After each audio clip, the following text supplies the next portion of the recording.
Sega.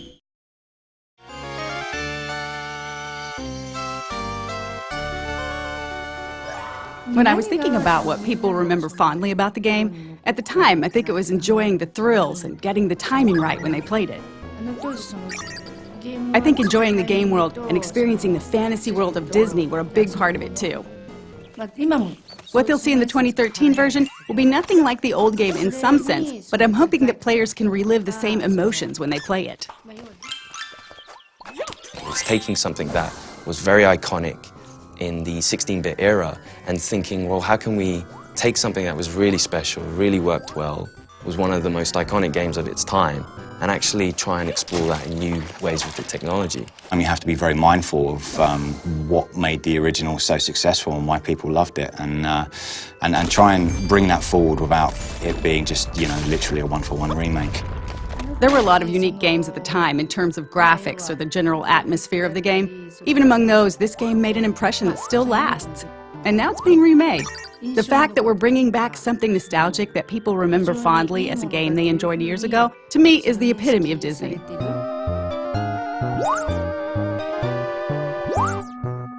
The original game, it just had a lot going for it. I think even the name Castle of Illusion was something cool, you know, straight away Castle of Illusion says, oh, what's that? Oh, what's inside that castle? And then you've got Mickey Mouse, biggest character in the world, so straight away you're like, oh, that's awesome, we're going to play Mickey Mouse through this Castle of Illusion. And it innovated on all levels, camera, control, platforming, and I think the core gamers absolutely loved it. So that in essence, it's a very simple platformer, but it grabs the magic of Disney, the magic of Mickey. It was my first time making a game, so I came up with ideas I thought might be interesting and things I thought would help flesh out the fantasy world without being hesitant about how difficult or unconventional they might be. In that sense, I think that helped us make a unique game. First, the animation was unique in that it used a remarkable number of frames in the animation for its time. We tried to use as many techniques from film animation as we could. Also, we put a lot of energy into the backgrounds for its time, packing in as much as we could given the memory constraints. I think both efforts paid off in terms of the game's graphic quality. A Disney animation is always moving, from beginning to end. At the time we were making our game, if you didn't do something on the controller, nothing would move at all. So we thought, if we want to bring Disney animations to life, we need things moving on the screen all the time. These days you see it in almost all games, but at the time, we were one of the first games where your character would move even when you're not doing anything. The amount of memory, or VRAM, that we had to work with at the time was really tiny. You need memory to make good, rich animations, but the way VRAM had been used prior to that point wasn't very well suited for animations like that.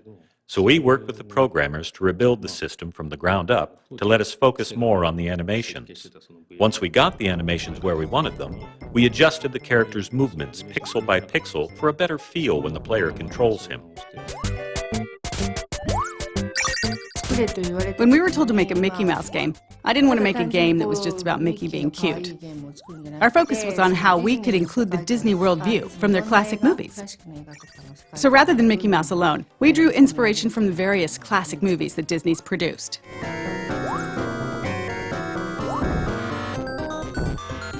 Games at the time were 8-bit or 16-bit, so there wasn't really a lot of room to work with. Most people in the industry weren't putting a lot of work into graphics or creating animations that conveyed a lot of character emotion. When we watched Disney movies and Mickey, it seemed like such a waste to take the fluid animations and beautiful backgrounds and turn them into pixelated graphics. So I think we put a lot more work into the graphics than any other title at the time. When we were making the Dragon Boss for the Candy stage, we couldn't figure out what to use for the dragon's body.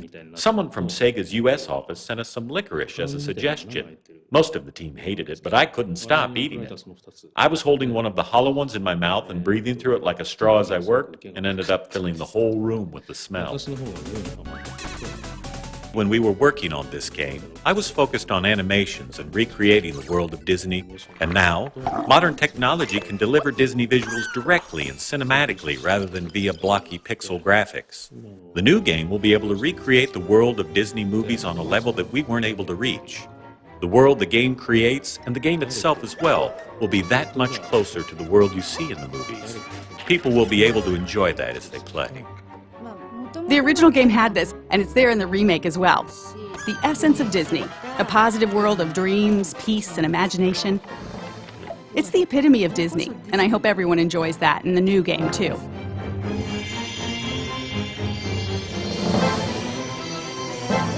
We're very fortunate to be still working with the original producer of the game. I don't think many other studios have ever had that opportunity. Sega actually approached us about this a number of times, so I've seen prototypes and ideas from other developers as well. But with SSA's prototype, it took me back to when I was working on the original game. It reminded me of things I was feeling at the time, or what was going through my head as I was working on it. That's a wonderful thing, and it made me really want to work with them. The prototype we delivered was actually to be presented to the producer of the original game.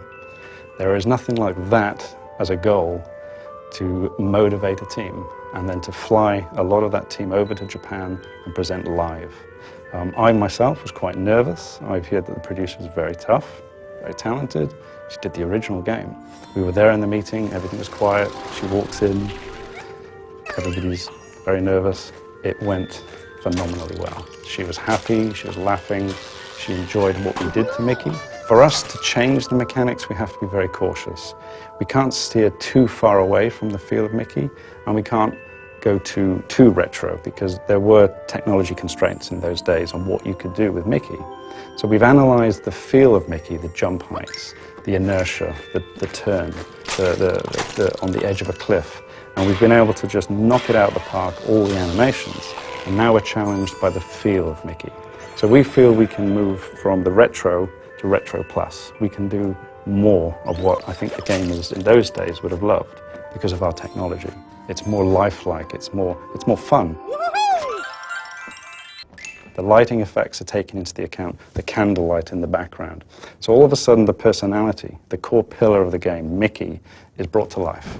And that's something that we really want to do with Castle of Illusion, is try and modernize Mickey, but put him in the context of what we had before in the original game. And our challenge then is to try and improve the animations, the look and feel of Mickey, the characters around Mickey, the environments that he's in, and even the music score is a massive part of that whole Disney package. Primarily, we're able to do a lot more with the sound effects, the mixing, the environmental effects. I mean, these are all things that we come to expect without realizing it. If a fan of the original picks up and plays the new Castle of Illusion, I think they're going to be really surprised. I think they're going to feel like this is Castle of Illusion, and I think we've played a few little tricks on them along the way. And I think if they're looking out for those things that they remember, they're going to see them and a few extra as well. That's the thing I'm most nervous about. When people who've played the game before get their hands on the new game, what will they think? I can't wait to find out. It's expressed in a completely different way, but the essence is the same. So I hope the enjoyment they experience from it is the same.